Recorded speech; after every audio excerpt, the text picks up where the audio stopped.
Good evening. This is Rudy Giuliani, and we are the Rudy Giuliani Show on Lindell TV.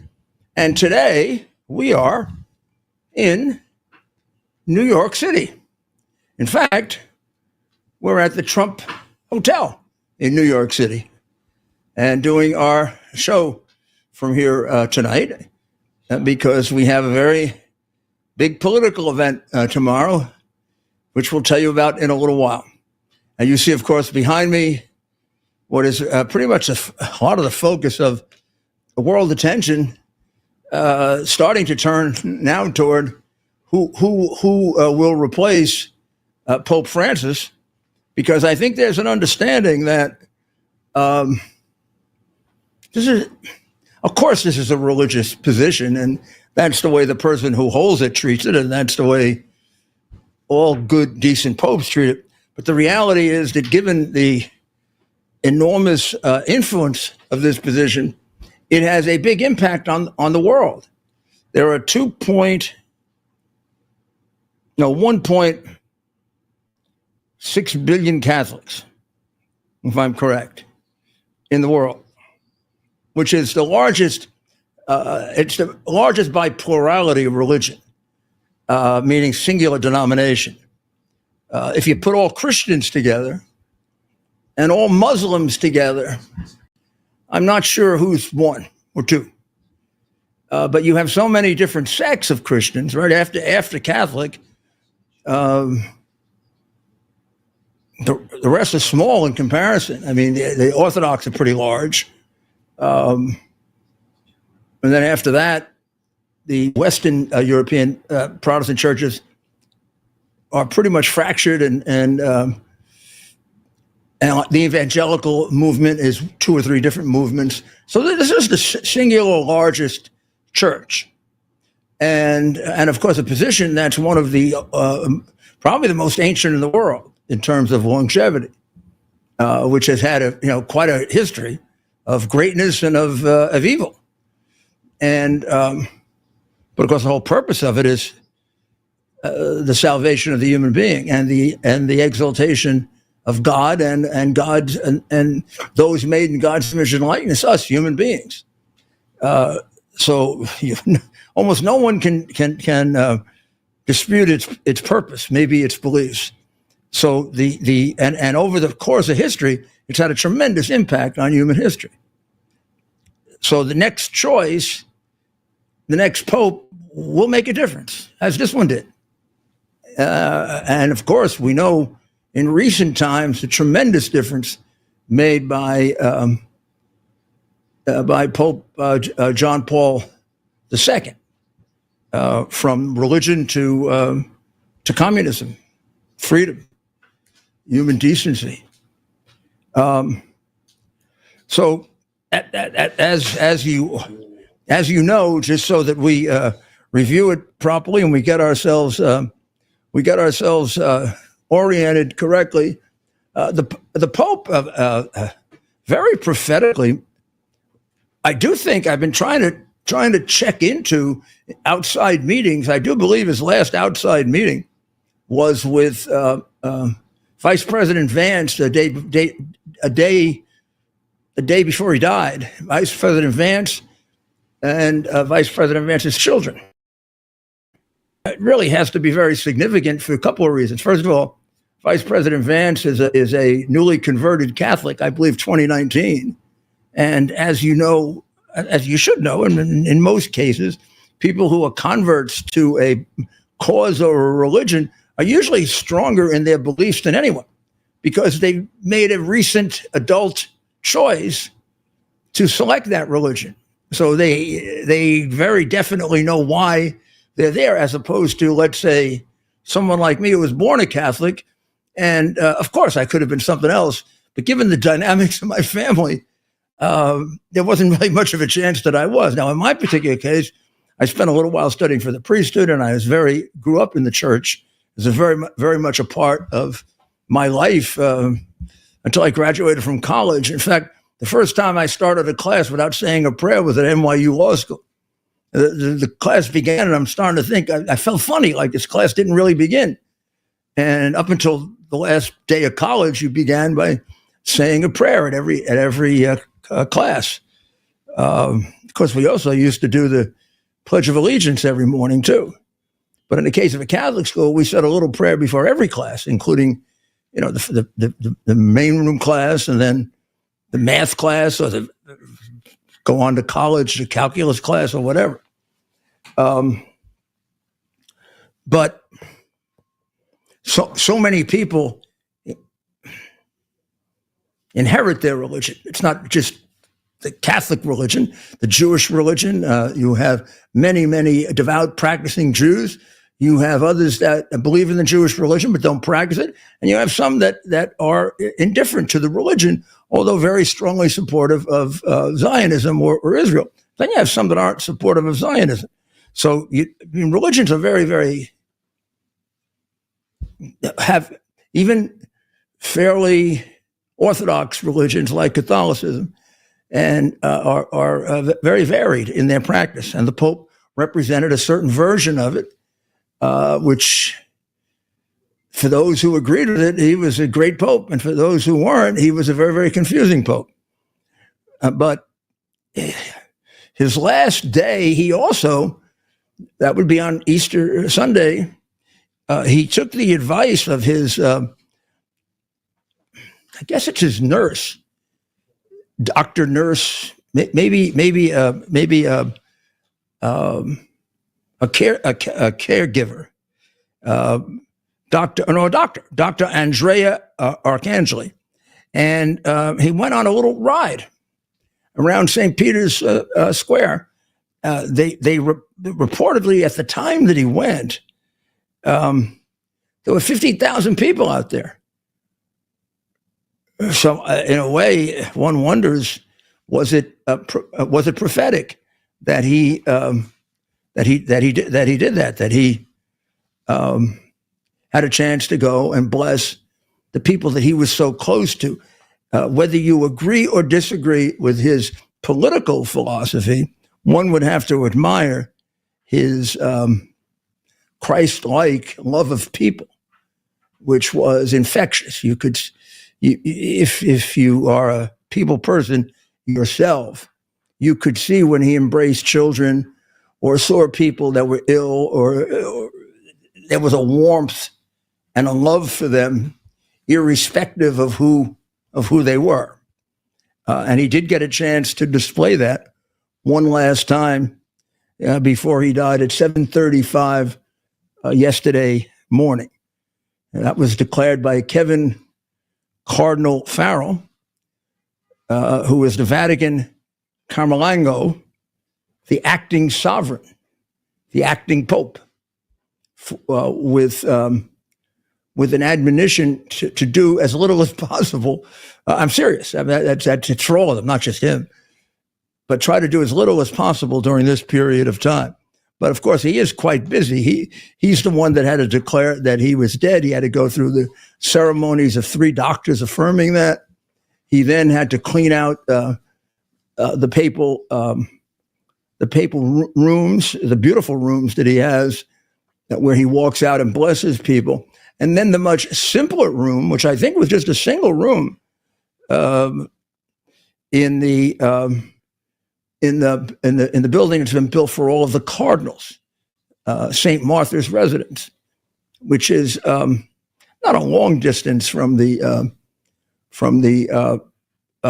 papal apartment, but at his age it would require a ride, and at the age of a lot of the cardinals, and of course the Camerlengo to it as he had returned to the Lord, which is a beautiful way of describing the death of a man who devoted his life to our Lord Jesus Christ. He was both greatly praised and greatly criticized for his greater acceptance of the LGBTQ community within the church. He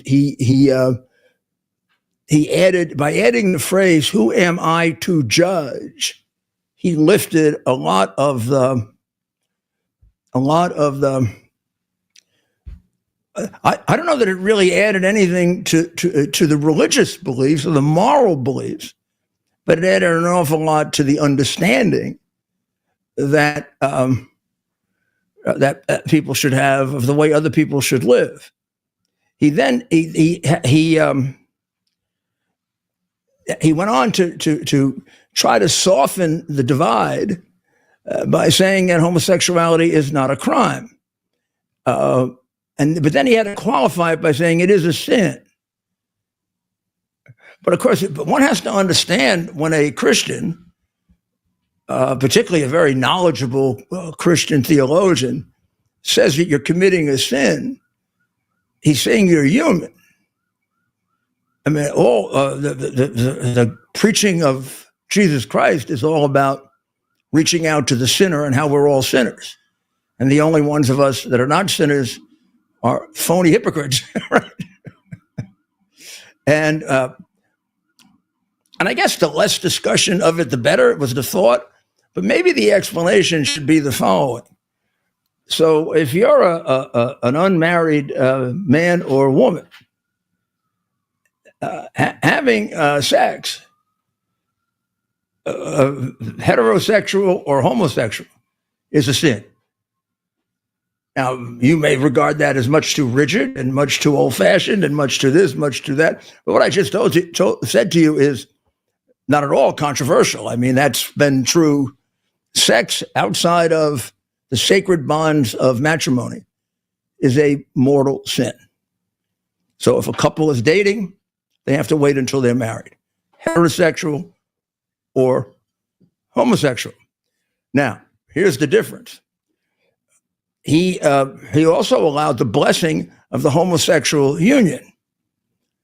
And many conservatives very much oppose that, as maybe they saw it as a way of encouraging people to be homosexual, or maybe not. I tend to believe that it's something that you are or you aren't. I have a very different view of transgender, where I think there's a tremendous amount of brainwashing and persuasion that goes into that. And statistically, it's really very demonstrable. Some very large percentage of people, young people who have considered changing their sex, will tell you later in life that it was a momentary or temporary thing, and they changed their mind, and thank goodness they didn't. And increasing numbers are coming forward now who were brainwashed or pushed into changing their sex, who now regret it. Very different thing between that and whether you have heterosexual, homosexual sex. So the Pope had to qualify it by saying it was a sin. In some ways, he antagonized everyone by doing that. He antagonized the very strict conservatives by giving some form of approval to homosexuality, and he antagonized the community by suggesting that what they were doing was very evil. But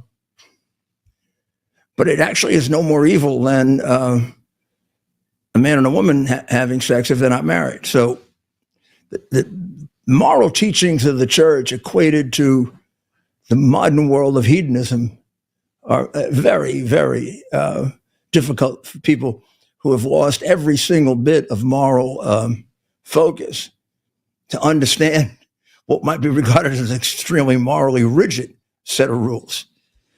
And the Pope was in the middle of that, and therefore he was often seen by the conservatives as much more progressive than he actually was. And then at times he would disappoint the progressives because he would show tolerance and understanding and love for them, but not necessarily acceptance of what they were doing. And he was a very strong opponent of transgenderism and the movement toward transgenderism. He was a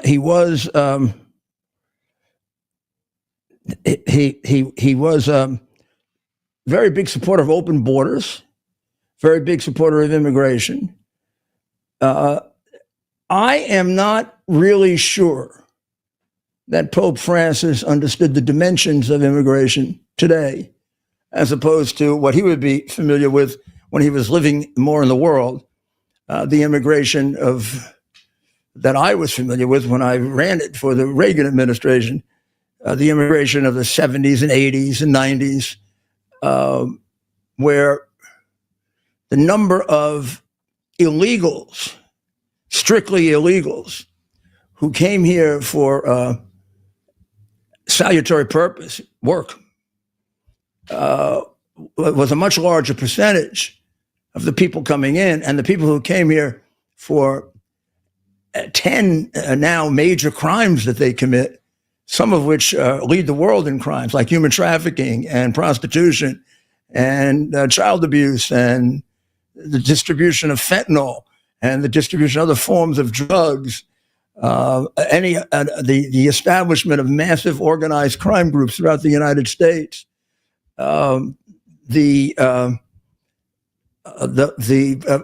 purposes of terrorism and purposes of spying. And there is a very, very big difference between who you're going to draw when you have some form of security at the border, not even the perfect security we have now, but some form of security, and none at all. None at all invites all the dregs of the world to come in. And it also invites every criminal group that takes advantage of being able to come into the United States the opportunity to go wild, which is what's happened. And before I pronounce the Pope being ignorant on the subject of immigration or wrong on the subject of immigration, I just wonder how much he understood of it, understood of the reality of it. He was also a supporter of climate change. And again, I wonder how much of that he understood. And on that, I wondered why he was getting himself involved in that. So it was a very interesting papacy. It also did, in my view, although there are people who dispute this, a very good job of putting an end to the question of whether priests who were pedophiles would be treated leniently and be tolerated in some form or another out of fear of hurting the reputation of the church. He's quite open about it, and I thought put it behind the church. The financial repercussions of it are still being felt, and maybe even some of the reputational. But I think he put it behind in the way he handled it, and he also, I think, did as good a job as you can do at straightening out the Vatican finances, which were both chaotic and criminal at different times. So it's a complex man. If you're a progressive, it would be a man of extraordinary leadership. If you're a conservative, it would be more of a mixed record. And if you're also a more moderate in the middle, you might say there was a disconnect between the number of people over the last 2 or 3 years, particularly since the pandemic, drawn to the church in much larger numbers than over the last 20 or 30 years. And it's a worldwide phenomenon led by Africa and Asia, but also experienced in North and South America. But the people who are led there for structure, the people who are led there because we're in a world of relativism when nothing is wrong or right, or everything is okay. And people thirst for, desire tremendously, some kind of structure, some kind of moral framework. I also think this, of course, now is a matter of my belief rather than necessarily a social observation, although I think it is a social observation. You can be an atheist all you want or an agnostic, but from the very beginning, human beings are seeking God. It's almost a history of the human brain from the time it was established. It's seeking an explanation that it can't obtain. What's it all about? Where did it all come from? Where did it all start? And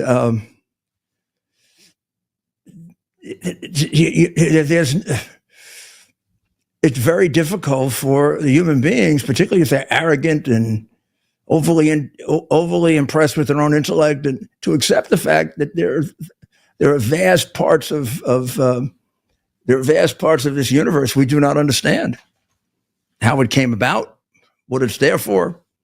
But I mean, it did lead to, as we say, a certain amount of controversy about his papacy, which will now get reflected in what happens in the next choice of Pope, which I think is going to be almost more important than ever, particularly for Europe, the traditional home, really, of not the home of Christianity, but the home of the spread of Christianity, has become one of the more non-Christian parts of the world and one of the more God-hating parts of the world. When you look at what's been happening in countries that were traditionally very religious, like Spain and France and England, although they are split between the Church of England and the Roman Catholics. Always more Roman Catholics in the UK than you realized. There now are more practicing Roman Catholics than there are members of the Church of England, largely because the people who do want to go to church want a religion that cannot seem to define the difference between right and wrong. So we'll be back.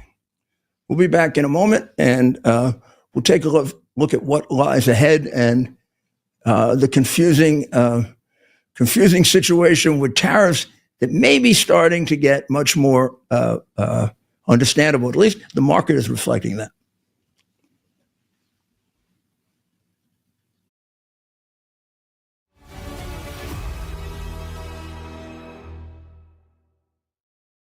If you want to feel and look your best, you need to check out Pure Health Research. They have 45 premium health supplements that are designed to help you with everyday health goals. Whether it's boosting your energy or trimming belly fat, supporting healthy blood sugar, pumping your testosterone up, or even reducing swelling in your legs, Pure Health Research Supplement Store has you covered. Each formula is crafted with natural, non-GMO ingredients, backed by clinical research and manufactured right here in the USA. And here's the best part. Pure Health Research is offering you an exclusive 35% discount. Just go to purehealthresearch.com and use promo code Lindell at checkout. With their 365-day money-back guarantee, there's nothing to lose. So head over to purehealthresearch.com now, explore their 45 amazing supplements, and save 35% before this deal ends with promo code Lindell. Have you ever wondered what happened to the legendary Chuck Norris? Well, I recently saw a video he made and I was shocked. That guy's amazing and he's staying active well into his 80s. What's even more shocking is he's stronger, can work out longer, and even has plenty of energy left over for his grandkids. He did this by just making one change. He says he still feels like he's in his 50s. His wife even started doing this one thing too, and she's never felt better. She says she feels 10 years younger, her body looks leaner, and she has energy all day. Chuck made a very special video that explains everything. Make sure you watch it by going to chuckdefense.com/Lindell. It will change the way you think about your health. Once again, that's chuckdefense.com/Lindell. You won't believe how simple it is.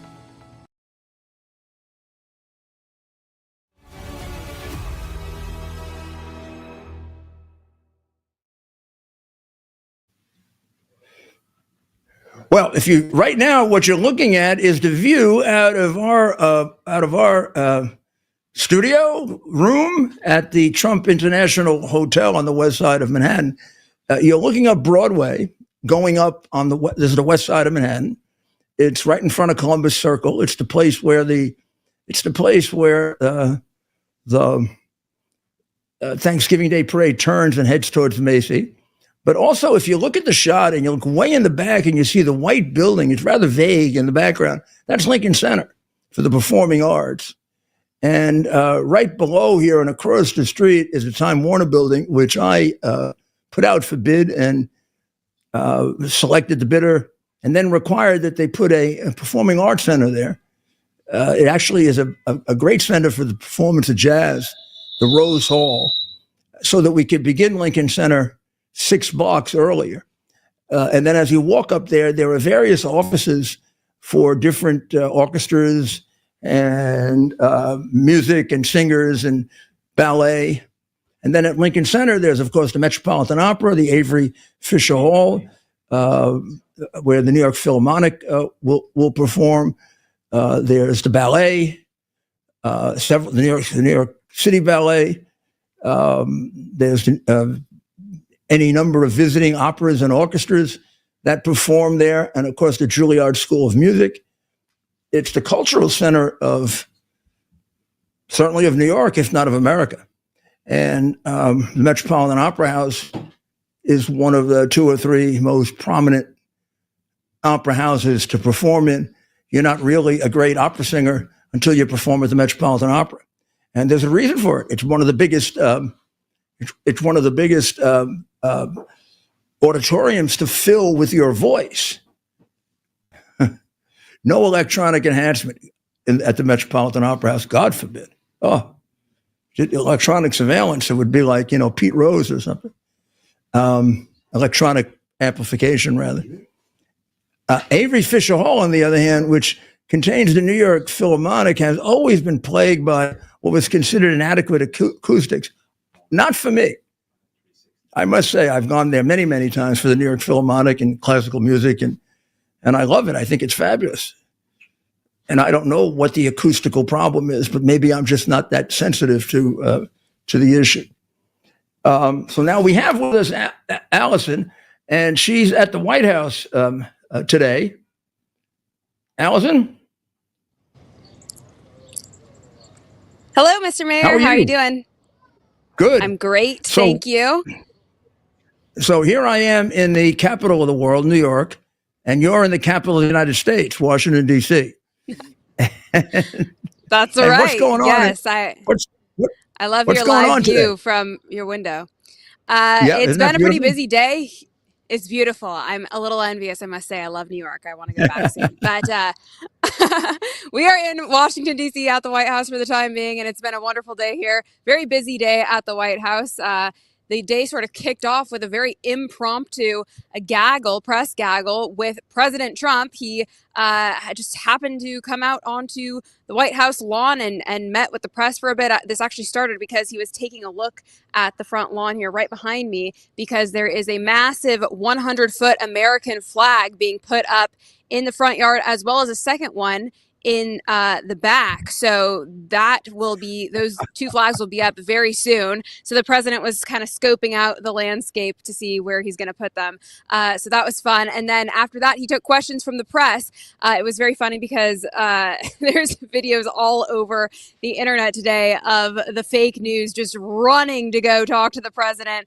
Like I said, it was sort of an impromptu stop that he met with the press and took some questions. So check out those videos if you have time on X. It's very funny to see the fake news. Yeah, I'd love to see them.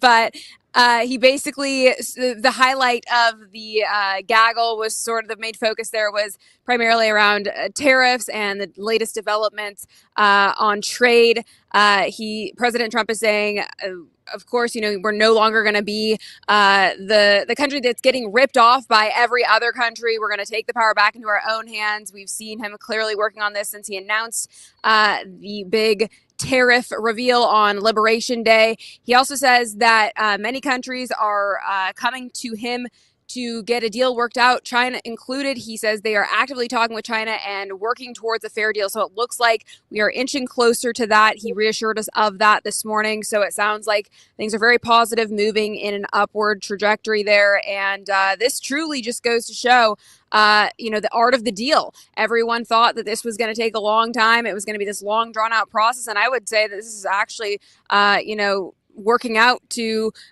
develop rather quickly. And we know President Trump is a great businessman. He had a solid plan here all along, and it seems like things are working out well, according to him. So that's good news as far as the tariffs are concerned. We also heard from Press Secretary Caroline Leavitt. She did a quick gaggle out on the front lawn, as well as Tom Homan. So we had multiple people within the cabinet make a stop and talk to the press. Tom Homan really focused on immigration, of course, seeing as the borders are. And I love the point that he made. He reminded us all that, there is this massive influx of upwards of 20 million illegals who were let in under the Biden regime. They are here and they are wreaking havoc. They are, causing trouble, terrorizing lives, killing innocent Americans, and they've got to be stopped. This was all done in an effort, of course, to rig the elections. That was the ultimate purpose, and we can never forget that they were brought in here intentionally to interfere with our elections and ultimately perpetuate this vicious cycle of allowing these criminal Democrats to stay in power. So now that we have President Trump in office, we know he is working tirelessly to put an end to this and hopefully never allow such a thing to happen again, courtesy of all of the deportations that are currently happening and the border crossings being down over 99% this year. Yeah, and there was a very big arrest yesterday here in New York. 27 trans-Nicaragua and anti-trans-Nicaragua gangs that fight with each other and cooperate with each other, and massive seizures of drugs and money done by a combination of Tom Homan and the district attorney in New York and the mayor. Absent was Soros's district attorney, who luckily these will be federal cases, and he won't be allowed to set them all free, so they can do it all over again, which is what happens to us here in my former city and the one I love so much. But thank you very much for that report. It was really excellent. It was, once again, another very, very big day at the White House. And great job, Allison. Thank you. Thank you so much, Mr. Mayor. Take care. Well, again, it's just active day after day, and the market today looked like it really was going to. Well, it's up, ultimately up about 500 points. It's up. It closes 400 points higher, but it had been up more than double that. So, whereas the Nasdaq stayed pretty steady, and the Nasdaq had a jump. Had a jump today of 2.5%, which is but as the articles point out, the mega rally that appeared to be happening didn't happen. But that's 2 days in a row now of up 1,000 points, up 1,400 points. There seems to be an acceptance by the market that the trade deals that the administration say are lined up and being worked out, but for the details, that they're going to start falling in line, and that there'll be some kind of an accommodation with China. The second one, I don't have a feel for as to exactly how that'll work out. So I don't know that I would underscore that as, a definite. But the fact that there are going to be multiple double-digit trade deals, that'll be enormously beneficial to us. I have no doubt of, and we're sort of down to the last points that have to be made there. So the Pope is now lying in state. He was taken from his. He was actually at a sort of a hospice. He was taken there. He was taken to his apartment where he was, where people came to visit and see him. Now he's been brought over to St. Peter's, and if we could switch to the photo, well, I guess we can't. Ted has somehow disappeared, but the reality is the Pope is now lying in state. He will be lying in state until Saturday, when a funeral mass will be conducted. If I understand it correctly, it can be conducted outdoors. There's the Pope lying in state. The people can go and visit. My understanding, again, is that it might be open all night, so that people will be able to go all throughout the night and pay their respects and pray to a man who already there's discussion that he'll be a Saint Francis. Now that's a long and arduous task that almost always requires 5 years. In the case of John Paul II, and in the case of John the 23rd, the last two popes who became saints, it took a generation for John the 23rd to be a saint, and it took 8 or 9 years for John Paul II to become a saint. There is talk of Pope Francis becoming a saint sooner than that, but 5 years would be the usual time. The funeral now is set for Saturday. Now remember what that means for you, me. 3 a.m. in the morning. That's when the preliminary, I guess, the preliminary services will begin. At 10, the mass will begin. So that would be 4 o'clock in the morning. It's going to be held, it says here, in St. Peter's Square, outside of the 500-year-old basilica. Cardinal Giovanni Battista Re, who is 91 years old, and he's the dean of the College of Cardinals, which really means he's the oldest member of the College of Cardinals. He is going to preside over the service. And when it's over, they're going to take the Pope. They're literally going to take him across. If we want to, I'll show you if you want to see it, I'll show you what the route will be. You see it there on the screen. You see Vatican City. You see St. Peter's Basilica, where that's lined up. So it's going to be outside of St. Peter's Basilica in the large square surrounded by the Bernini columns, where the faithful will be. The altar will be up near the steps. It'll be presided over by the 91-year-old cardinal, to be distinguished from Cardinal Farrell, who is the Camerlengo or the acting pope now. But Cardinal Ray is the dean of the College of Cardinal and will preside over the Mass.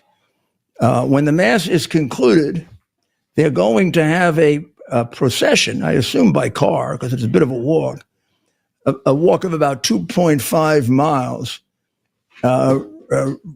across the Tiber River, which separates the Vatican from the rest of Rome, and over to the Church of Saint Mary Maggiore, which is Santa Mary Maggiore. Maria Maggiore is Saint Mary Major. It's one of the prime churches in Rome. There are certain churches that are considered seats, and it's one of the seats. And it was throughout his life in Rome, it was the Pope's favorite church, which he visited over 100 times, including every time he left and every time he returned. And he has elected, unlike most other popes, to be buried there in a plain wooden coffin, which, if you looked at that photo that we showed you, or depiction of him lying in state, you will see it was a plain wooden coffin. So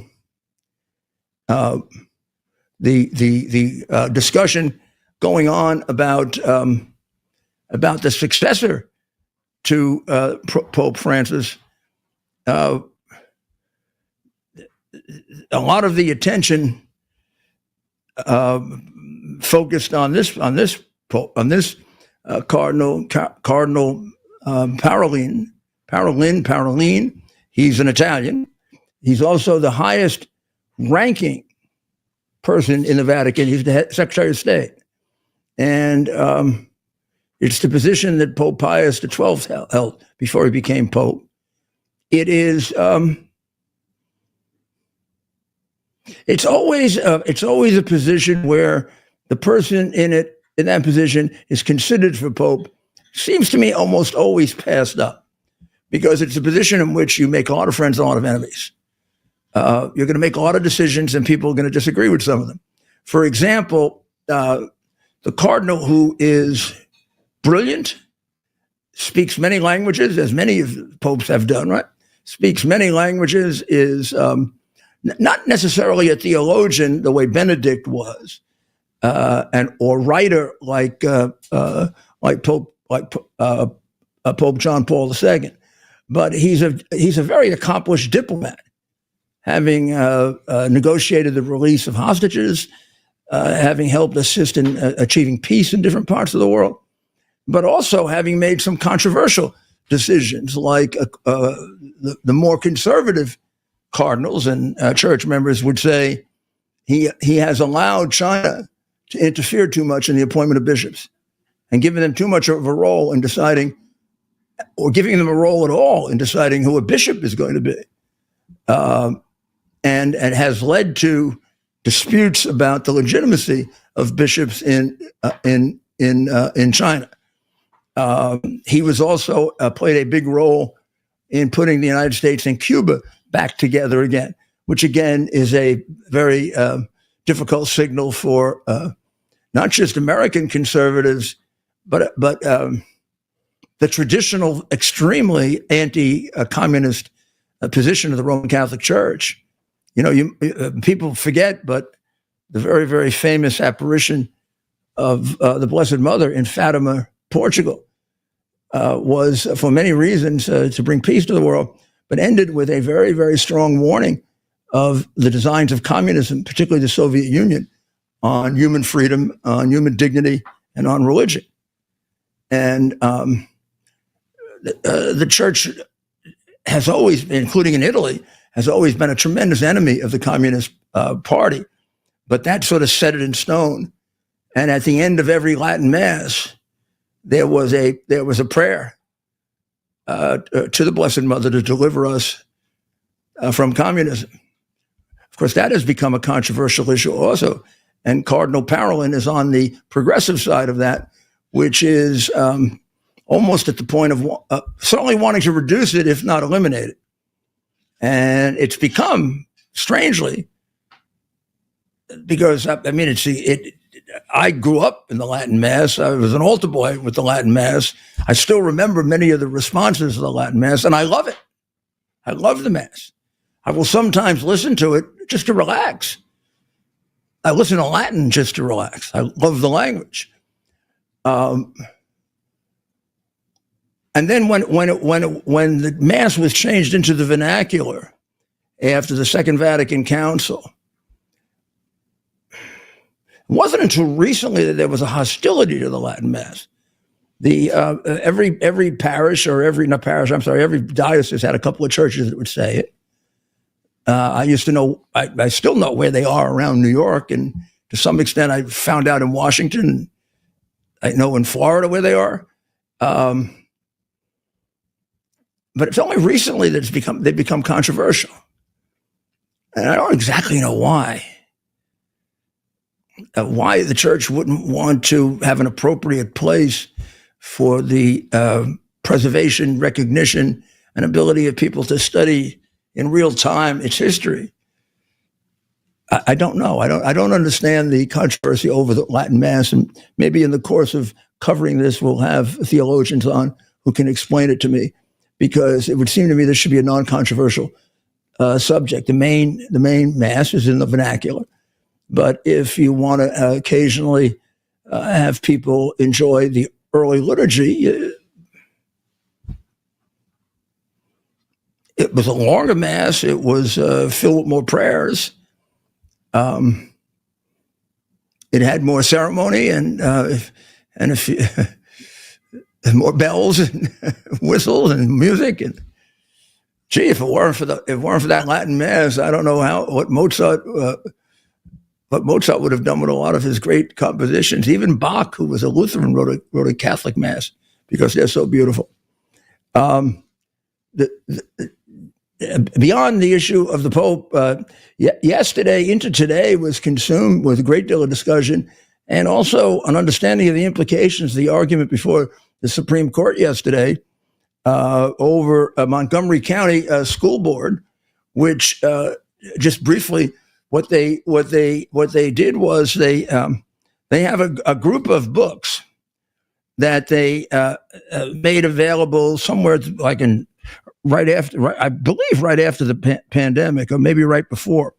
And originally, these books, of which there are, I'll give you some examples of the books.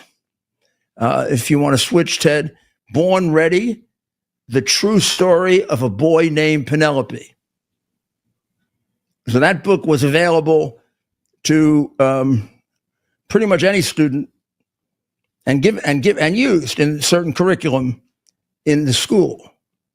And when this originally was introduced, parents were allowed to opt their child out. Here's another one. This is another book.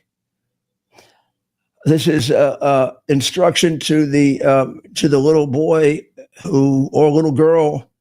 However you feel is fine. However you feel is fine, baby. It's what on the inside that matters most. If you feel like a boy, that's okay. No, Mama, I don't feel like a boy. I am a boy. That's a strange conversation, questioning the kid. The kid seems pretty confident he's a boy, and his mother or caregiver is putting some doubt in his mind. It's okay if you don't feel like a boy, but Mom, I feel like a boy. You leave me alone. I mean, this is really weird. That's how retarded these people have become. This is really weird. Now, here's just one of their stupid. I mean, because they love having these gay queens come in and give lectures in school. Exactly why they want gay queens to give lectures is very, very hard for me to understand, but they do. And there are about 12 or 15 of these books. All of a sudden, by March of 2023, they reversed course, and they didn't allow parents to opt out for religious concerns.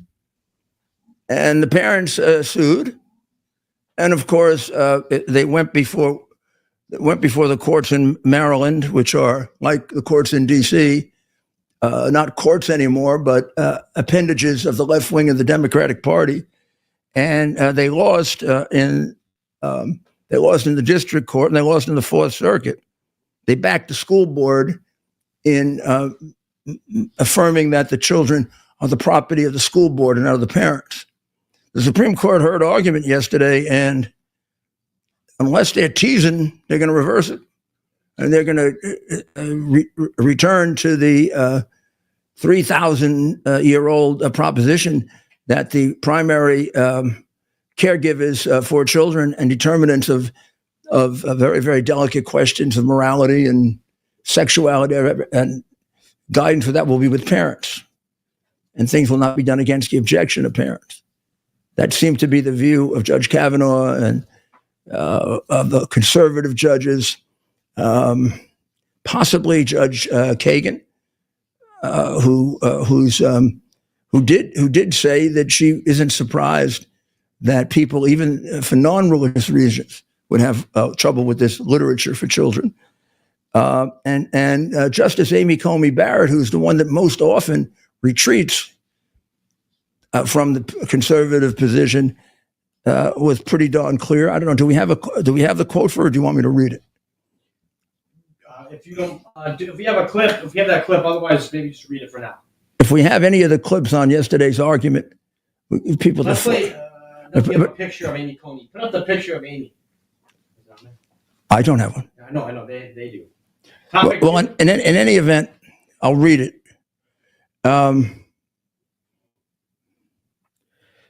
Justice Barrett, after she suggested they could limit their decision in reversing by saying, we don't have to decide whether you get the opt-out. We just have to decide if the Fourth Circuit accurately defined what a burden is. I don't understand exactly why you wouldn't go ahead and decide the opt-out. I know the court tries to give the narrowest decision possible. And if it's a very difficult question, the court is either tied or needs more time. But here, why you keep this open? And if you have a decision, decide it. It's so close. But in any event, she did then go on to say that the LGBTQ plus laced classroom instructions aren't merely trying to expose students to different ideas, but are about trying to impress upon students that this is the right view of the world and how you should think about these things. So what she's saying in more graceful language, it's really, as I have maintained for many, many years, it really is part of the Marxist indoctrination of the students. This is a brainwashing session with all these pictures around and ideas that, like the mother asking the boy who's quite confident that he is a boy, it's okay if he doesn't feel like a boy. There's enough confusion on things like this among normal kids. I mean, something like 60 to 70% of them have some confusion about this at some point in their life. And if they were to change their sex, they would probably end up committing suicide by the time they were 25, which is happening. Recognized in Europe, really amazing. Recognized in Europe, but not the United States. We become more ridiculously, I hate the word progressive, but I guess it conveys. Yeah. We've become more perversely Marxist and insane than Europe.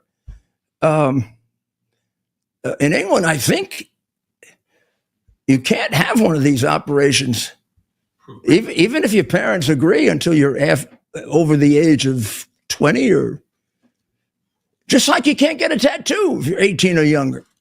Your parents can say okay as much as they want. You can't get one. Is progressive another one of those words for like George Orwell? Like, yeah. Oh, gee, isn't that a great observation, Rob? Rob is absolutely right. Is progressive just another George Orwell counter speak, right? You know, like the great example in 1984 is the Department of War, right? The Defense Department, the Department of War, is called the Department of Peace. Peace now, yeah. They're called the Department of Peace, and then they go around making war with the other totalitarian entities that they contend with. That's what these dirty scoundrels do to you. Well, that's what they do to me. That's what they do to the president. That's what they completely, Russian collusion is really Ukrainian collusion. Right? I mean, that's January 6th was worse than Pearl Harbor. Well, in any event, these books called Intersection Allies, What Pronouns Fit You, like lots of detailed instructions on the proper use of pronouns. Has nothing to do with grammar. It has to do with an extraordinarily debatable, if not scientifically resolved situation, that you're either a man or a woman. And that there's a pretty good, solid test for it, not controversial at all, called observation.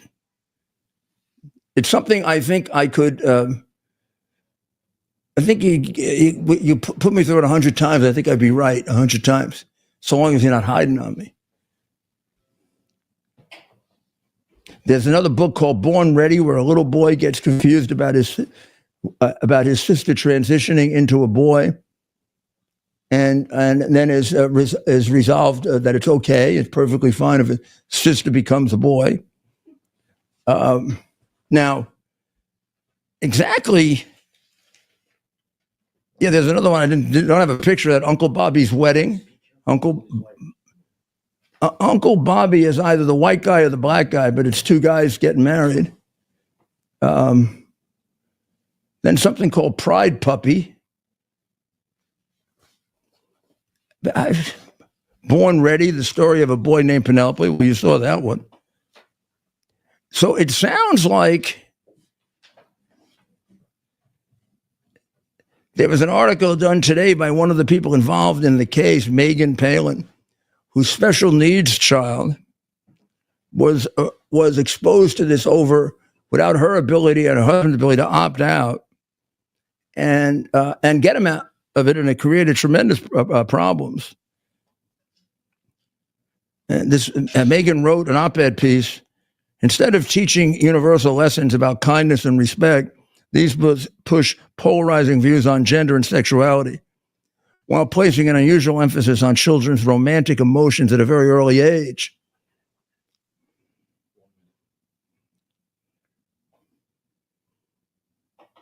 To be presenting those ideas to kids, especially those with special needs, I can't imagine what confusion it causes. But the school sent out a notice saying we would no longer have the option to opt out.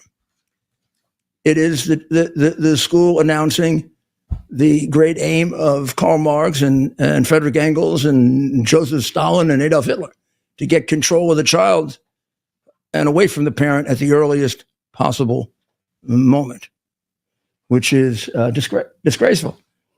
It also is disgraceful that, and I hope it isn't the case, that that Musk has to leave his job because of these terrorist acts that are taking place. In Minneapolis, Minnesota, the guy who smashed up a Tesla dealership and Teslas, the guy who works for Tampon Tim's government. You know, Tampon Tim had made very, very inflammatory remarks about Musk, and Tampon Tim, who seems to be an operative of Red China. The district attorney, Mary Moriarty, who is a corrupt creature of George Soros, put there by George Soros millions, she dropped the case. Like, it's okay to scratch up, mess up, blow up, or a Tesla dealership.